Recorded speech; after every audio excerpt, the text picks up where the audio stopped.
class, as usual, Uncle Richard. We are looking at our people, basic 3. Our main strand is our nation, Ghana, and the sub-strand is power and authority. Okay. In every human dwelling or wherever there are human beings, you will need people to have power and also people in authority. Authority just refers to, or authority refers to the ability to control people. And so in your houses, in your schools, in your churches, in your mosques, in your shrines, or wherever you find yourself, there are people who are in authority. They virtually or they regulate how you behave. In your schools, authority. Yes, as I'm teaching you now, I am the authority in this class. Whoever comes to teach you or whoever can demand something from you, then the person is what? In authority. And these people have the ability to sanction or punish you. Okay.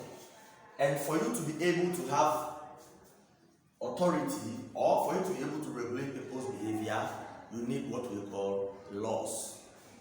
There are laws in your class, isn't it? In your houses, there are laws. In your schools, there are laws. Wherever you find yourself, there are laws. Laws refer to rules and regulations that regulate people's behavior. Again, laws refer to rules and regulations that regulate people's behavior. When we say rules and regulations that regulate people's behavior, we mean there are things you should do and also things you cannot do. In your class, you know what you can do. In your houses, you know what you can do, and you know what you cannot do. And so, again, laws refer to rules and regulations that regulate what? People's behavior. And then, when there are laws that work, then certainly there will be order. And order also refers to a situation where people obey the law and there is peace. Okay? In your classroom, if you know you are not supposed to talk or make noise when the teacher is teaching, and you apply or you obey accordingly, you notice that there is always order. The manner in which people do things, that is order. Okay. In every human institution, there need to be relative peace and order. And then there are agencies that are responsible for ensuring that we maintain the law. Okay? Just like I often see, even in your schools, there are people who ensure that you all obey and follow the laws. And so in our society, in our communities, in our country, there are people who are expected to ensure that we maintain the law. That's why we call it a responsibility for them. It is their responsibility to make sure that we all follow the law or we all maintain the law. The first agency, we have the police. I believe you've all seen the police before, right? It is their duty to ensure that people obey the law. When you commit a crime or you go contrary to the law, it is the duty of the police or their responsibility to arrest you. That is why you often see people arrested and they are put behind bars at police stations. We also have the military. The military refers to the soldiers. You all know soldiers, don't you? Okay.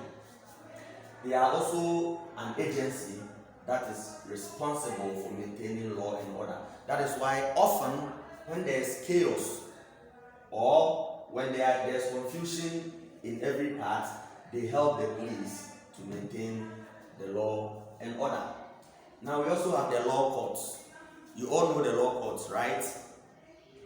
Courts, when you have situations that are not ideal sometimes we resort to the law courts to be able to solve our problems.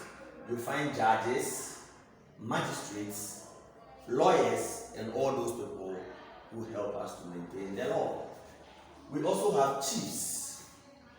We have in Ghana, we have the local system of rule, and the people in charge of these are the chiefs. That is why in our local communities, you find that people go to chiefs' palaces to have their cases solved. And so for every community, it is the responsibility of chiefs to ensure that the locals obey the law and conform. Okay. We also have youth groups. You people live in town, so it's not very common here. But when you go to the villages and the local communities, we have youth groups. These people help the chiefs and other people in authority to ensure that there is peace. As you come up, we will get to situations and then we will look at youth groups in its context. But for now, you should just know, or you must just know that there are also youth groups. Okay. When all these agencies perform their roles well, as people also, we need to also maintain the law. So we are looking at ways of maintaining the law. We are looking at ways of maintaining the law. We ask you, when we talk about ways of maintaining the law, how, as an individual, how can you help to maintain the law? Or how can the nation itself help to maintain the law? First of all, we look at applying sanctions. When we talk about sanctions, sanctions are punishments. In your schools, when you commit a crime, you are punished. Outside also, when you commit crimes, you are punished. And so when we talk about sanctions, sanctions also refer to or also mean punishments. Then we have being tolerant. Being tolerant refers to or means a situation where you accommodate or accept other people's views. We all have what we like and what we do not like.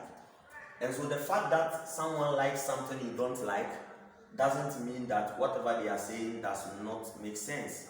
And so in our society, that's why we have Christians, we have Muslims, and we have traditionalists. We all believe in the same things, but our ways of worship are not the same, but we still accommodate each other. That is why in your houses, someone's favorite food may be rice, someone may like another thing. Okay, we also look at respecting the views of others. Of course, we are different people, so we don't have the same views. And so sometimes when people give reasons or when they give you points that are different from yours, you must try to respect it. Now, respecting each other. As people, in order to avoid conflict, we must respect one another. When you respect your friend and your friend also respects you, then there is always going to be what? Maintenance of law and order. Then let's look at being morally upright. By nature, you yourself, you must be good by doing what? The right things. Our three religions say that we must be morally upright. And so when you are morally upright, you will not commit crimes. And when you naturally will not commit crimes, then there is bound to be what? Law and order. So basically, these are the ways of maintaining law and order. Okay, I will be uploading your questions on the regular page. And so, ladies and gentlemen, if you have any questions or comments, please do well to forward them. And let's have a fruitful discussion next time. Thank you very much.